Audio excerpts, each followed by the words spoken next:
In this video, I'm going to make excuses for poor life decisions. I'm going to set this guy aside for a second. We'll talk about him in a minute. All right, so start though. I want to talk kill team. If you have watched stuff on my channel before, you'll know that I like playing kill team. The story of that is in that video. But bought the Kill Team core book, and then I actually went out and picked up a box of a Deathwatch Kill Team, which is what the original box is actually called, even way before Kill Team was actually a thing. And I built up these guys. It comes with parts to make 5 minis, and actually these are not the way that I originally built them. So this guy, this was the first Space Marine I ever painted. This is my first Deathwatch veteran dude that I ever painted. This guy and this guy originally just had bolters, which neither of these guys have right now. And then the Watch Sergeant, he had just a regular bolter. He had the Xenophage blade, but just had a bolter. And then I did it that way because I didn't know what I was doing, and I was planning on playing narrative campaign with Kill Team, which actually didn't work out, and I wanted room for them to grow in points because at the time I only had 5 models, and so I didn't want to go down to 4 models. But since then, I've done things differently. So I actually I cut the bolters off of each one of these guys, and then I put a Stalker pattern bolt gun on this guy. And then this is a combi plasma from a tactical marine sprue, actually. And then I put the combi melta off of the Deathwatch sprue. And then on this guy, I cut his other hand off and I put a power sword on him. And since doing that, these guys are much better on the table. But anyway, that came a lot later. So there's core book. Here's what we got going on there. Now, at the time of the core book, if you're playing Deathwatch, the only way that you were going to make your Deathwatch bigger is by either getting more of these guys or by picking up either intercessors or reavers. So I bought a box of Primaris reavers, and then I built this guy. And I got the Deathwatch upgrade sprue so that I could put a Deathwatch shoulder pad on him, and then I cut off the shoulder pad that was on this arm and filed it down so that I could put one of the molded shoulder pads from the original Deathwatch Kill Team sprue onto this guy. And there we go. This is the first Reaver I ever painted. Yay. And I added him to my Kill Team, and there were still 9 Reavers in the box. And we'll talk more about them a little bit later. But at the time, I didn't feel the need to build. And I thought I maybe would build a sergeant so that I would have a second leader. Because if you do a narrative campaign and if this guy, for some reason, was out of action, then I would need a different leader. But I hadn't kind of got around to that yet. So then, because one of the reasons I got into Kill Team is because I wanted to play a game that I could grow over time as new stuff came out. I had tried other games before and they didn't pan out for various reasons, most of the time because they got canceled. And so Kill Team grew, and actually the next book that I got, my son and I got together, was the Elites book. This wasn't the next book that came out, but it was the next book that we picked up. And so with the Elites book, in the Deathwatch, I could either go Terminators or Vanguard Veterans with jump packs, and I decided that I wanted to do Vanguard Veterans with jump packs, so that I bought these guys. And originally when I built this guy, I thought I could use Vanguard Sergeants, and that bolter was really a relic blade. But then I found out that you can't use Vanguard Sergeants in Kill Team. So I cut it off and replaced it with a bolt gun because these guys could wield 2 pistols, which I thought was neat, but I haven't actually had a chance to make that work yet. And then this guy later on, I added the melt-a-bomb. Power, I was playing against a lot of Tau, and so storm shields were very nice to have. And then that's why this guy, it's got blue blood on his Thunderclaws because he kills a lot of Tau. All right, and got these guys. They were fun. A little disappointing in a way that I will talk about a little bit later. And was excited about adding some new dudes, but I was kind of disappointed because in this book is where we also got all the Vanguard Space Marines, because this is when the Shadow Spear book came out, and the Eliminators, the sniper dudes, were the ones that I was most excited about. But turns out in this book that you couldn't add them to the Deathwatch. There was no rule to add them to Deathwatch like you could with Intercessors and Reavers. So that was a bummer, but I figured, hey, maybe they'll change that in the future. So then, again, still going, in between the core book and Elites, there was another book that came out, and that was Commanders. Dun, dun, dun. And this is where you could add the HQ units from 40k. So pick this one up, and because just for the, I don't know, for the sake of completeness, there was one phase of the game that I never got to play in, and that was the Psychic phase. So I picked up a Primaris Librarian and painted him up through Dark Angel's shoulder pad on him. And so now I had a commander. And there's actually a lot of commanders that you could add to Deathwatch, because with the Elites book, it added some commanders, I think. And then this book had a bunch of commanders in it. So here we go. Added a Primaris Librarian. So at this point with him, and then my Vanguard veterans that I added when Elites came out, and then my original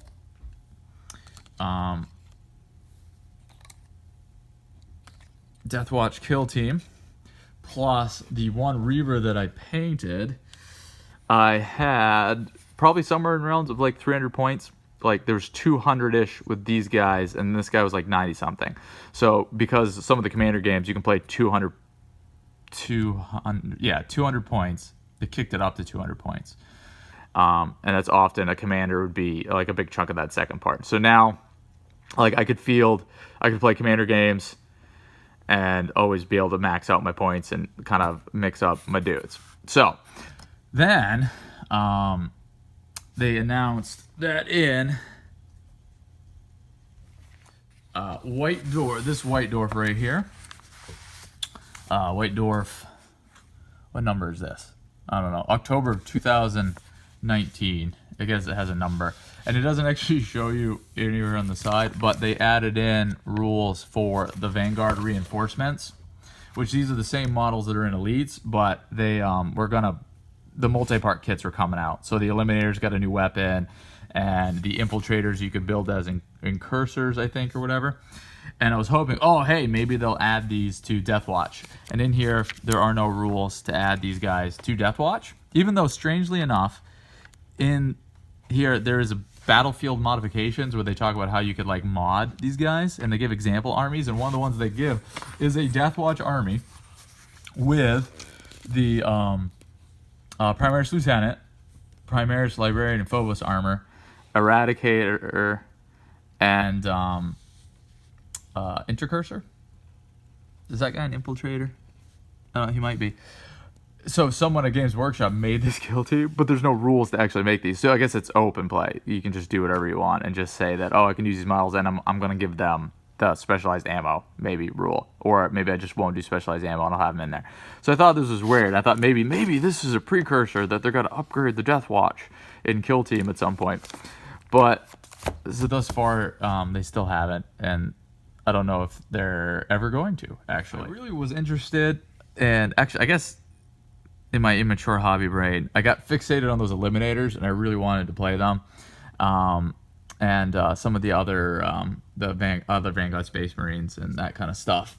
And so I was getting jealous of the options they had, and I still had this whole box of Reavers. So I was like, hey, maybe I could start a new kill team. And I got into some lore stuff, and I started painting what I was calling my Gray Shields kill team. And then I even started trying out some new techniques with zenithal priming and stuff like that. And so here are my Gray Shields that I built. I built 3 of them. And then I sat down and really started looking at the cost of what it would be to build the kill team I wanted. And I looked like if buying a box for like 50 to 60 bucks only to put in like 1 or 2 minis and have, the rest just kind of sitting and not being able to put them into my Deathwatch. I mean, I could with intercessors. Like I could build some in here and I could put some in the Deathwatch, so that's kind of cool. But eliminators and infiltrators and intercursors and all of those guys, they're not going to go in the Deathwatch unless I do open play. And there's something about open play that doesn't appeal to me, because I'm kind of a rulesy kind of guy and I want rules, and so that's against the rules, so I'm not going to do that. I kind of went meh, and then at that point I was like, maybe I'll keep the kill team I have, but I'm probably not going to grow it anymore. I'm not going to pay like 55, 60 bucks for a box of intercessors just to put a few of them into here, and man. I'll just play kill team, and I have my Deathwatch kill team, and it's fun, and then I'm kind of like moving on from Games Workshop games. So then that's when they announced the new 40K. I think we all call it 9th edition, which at the time they were just calling it the new 40K, and I think right now it's officially 40K Indomitus, whatever. So I don't know how that works, but they announced 40K, and there was a couple things about the new edition, Indomitus or whatever, that got me thinking about GW models and GW games again. And initially, actually, I was still kind of stuck on my Gray Shields, but one was the kind of the 4 sizes of armies. So you could have your 500 point army, your 1,000 point army, your 2,000 point army, or your 300 point army. Or if you go from power, like your 25 power army, and then I forget how it goes up there from there. But anyway, and that they're smaller armies that use the same rules and they have missions for them. And the idea is that the game is now built around the fact that you have these different levels and you don't need as many models to play.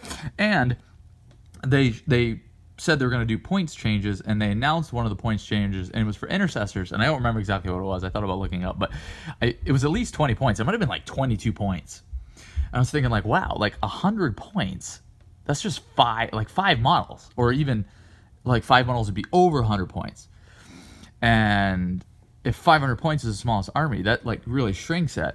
And so I got thinking about Reavers. I'm like, well, if I just paint 2 more Reavers, that's already like 100 points probably, because Reavers were a little bit more expensive than Intercessors. But then I was sitting down, no, it's like still too expensive. Buy all those boxes and stuff. Because again, in my brain, I was stuck on my Gray Shields.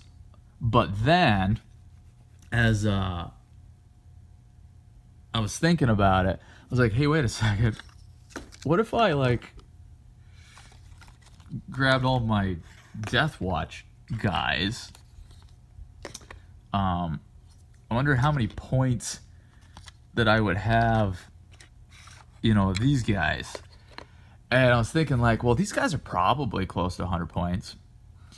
And these guys are probably close to 100 points.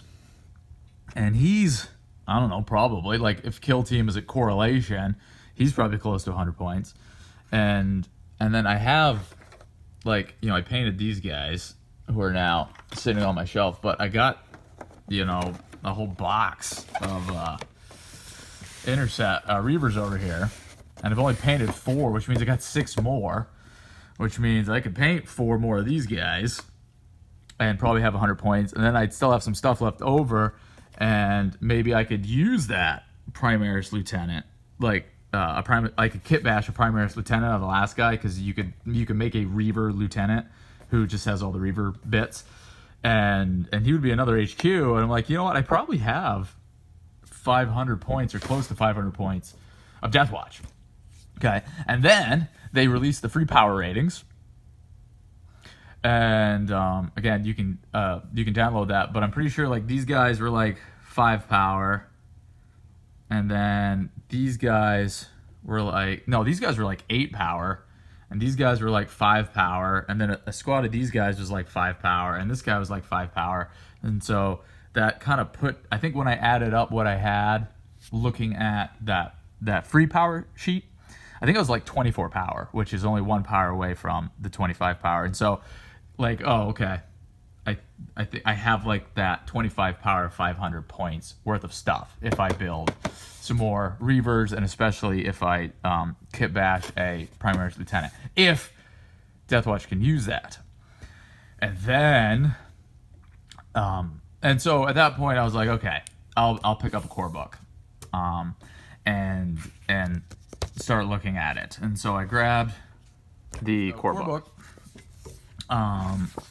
I've actually got out some tape and scissors, and I've updated mine to Indomitus version 1.1. And in the previews that they pointed out, they talked about the 500-point armies. Those are on patrol games, and they previewed how it kind of works with detachments. And there's this thing called a patrol detachment. And if you do an on-patrol army, it is a patrol detachment.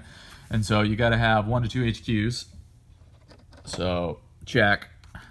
And then you need 1 to 3 troops. When I looked at the power document, all the guys that I had, I think with maybe the exception of the Vanguard veterans, they were listed under the troop section. They're also listed under other sections. So I don't know how that works. I'm going to figure it out later. But I think I'm probably going to have a troop choice amongst this 3 other groups. And then even if I have 2 more that fits there, if I make a lieutenant fits there, and then I can fit dudes all into here. So I think I'm going to be pretty close, if not already having a patrol detachment. Okay, and then they announced the Space Marine Codex. Well, they announced Space Marine Codex on the top, but they started talking about the Space Marine Codex, and they said in that Space Marine Codex, I think they said that Deathwatch was going to get all the dudes with the exception of a few models. So I don't know what those few models are, but I think there's a good chance I'm going to be able to do that Primaris Lieutenant. There's a good chance that I'm actually going to be able to do things like Eliminators and Infiltrators and that kind of stuff. So I'm actually super excited about painting some of those Deathwatch guys. And then they just announced that the Deathwatch supplement is coming out in the next wave of codexes. So what that means is, I'm recording this in September. October, the Space Marine Codex comes out. So I'm going to buy that. And then I should be able to start playing my a on-patrol Deathwatch army.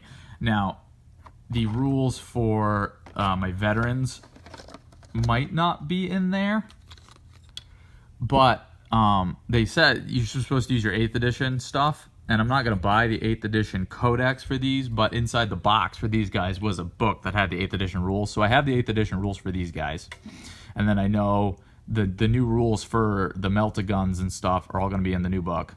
And then these guys who should have 2 wounds, so I can always just up them to 2 wounds if those rules aren't in there, and I can actually start playing this with rules in October with the Space Marine Codex, and then when the Deathwatch Codex comes out, which maybe November, December, who knows, maybe get bumped, then I'll actually have my rules for everybody. And that just means that by that point, or somewhere around that point, I just need to paint 4 more Reavers to be able to have my army. And then I'm very excited because like when I was painting these guys, I started messing around with Zenithal priming Space Marines. And then if you've seen some of my other videos, I've been playing around a lot with Zenithal priming and glazing. And so I've even kind of upped my Zenithal priming game since these guys. So I'm super excited about painting some Space Marines again and the potential of what that is going to be. Now, with that being said, if I'm playing 40K, who am I going to play 40K against?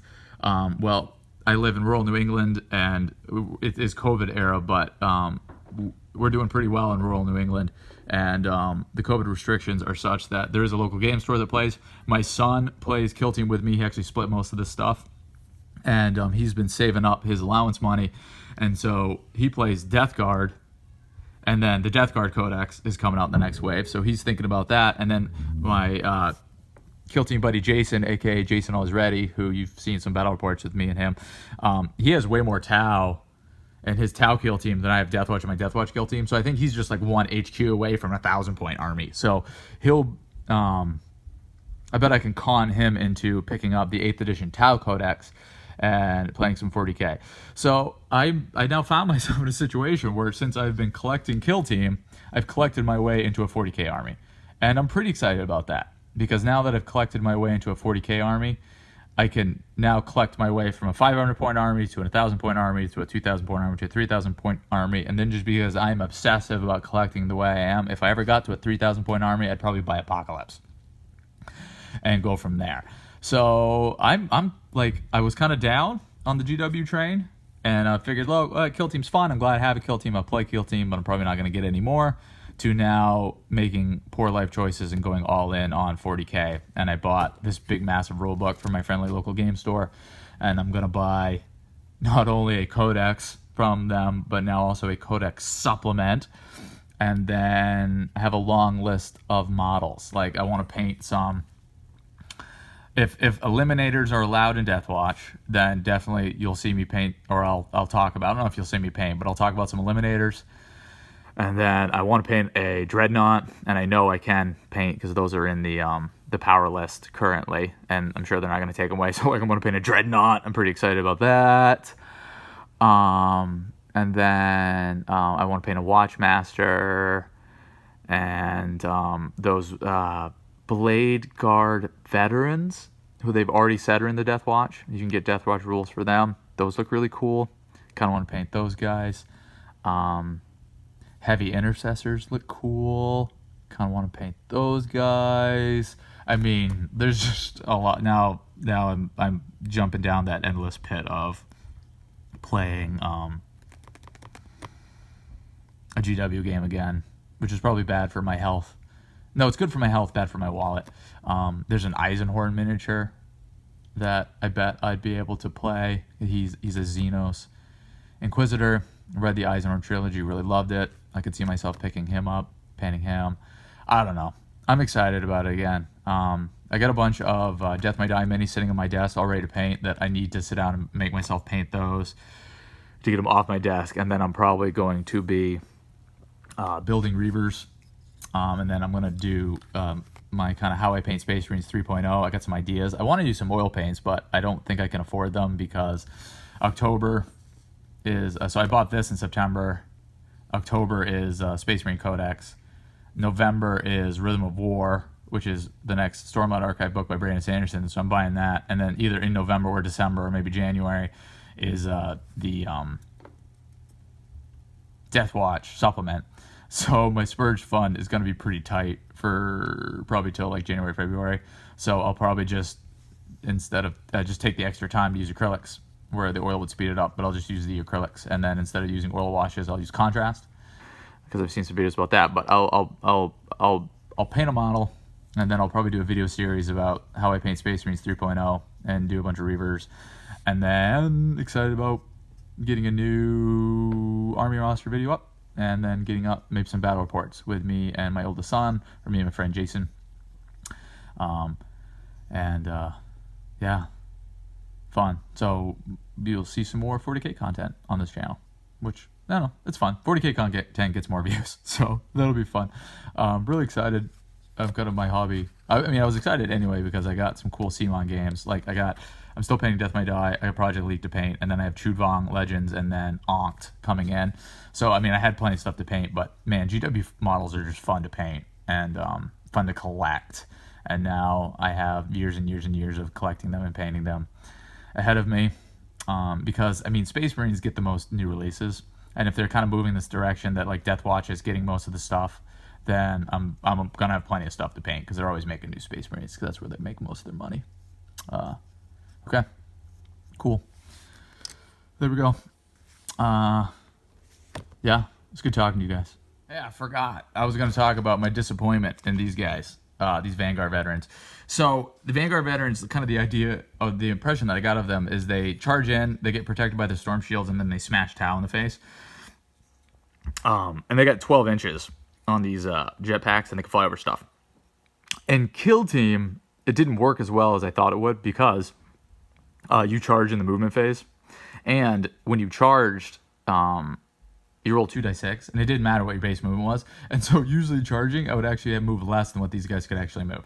And so very rarely did I get them in and start smashing, or it would take 2 or 3 turns, and those silly plasma rifles would have plenty of pot shots at my dudes. And even storm shields with a better than 50-50 fail sometimes. And when you're doing, you know, D3 damage plus mortal wounds. 1 wound, mini Marines die. Now that they're firstborn Marines, not mini Marines anymore, and they're getting extra wounds, we'll see. But what I'm excited about is in 40k, I can move these guys in the movement phase. I might even be able to advance these guys in the movement phase. Let me go check. So I can't advance and then charge, but with these guys, like, I can move 12 inches, and then in the same battle round, turn, whatever, I can then charge and roll 2d6.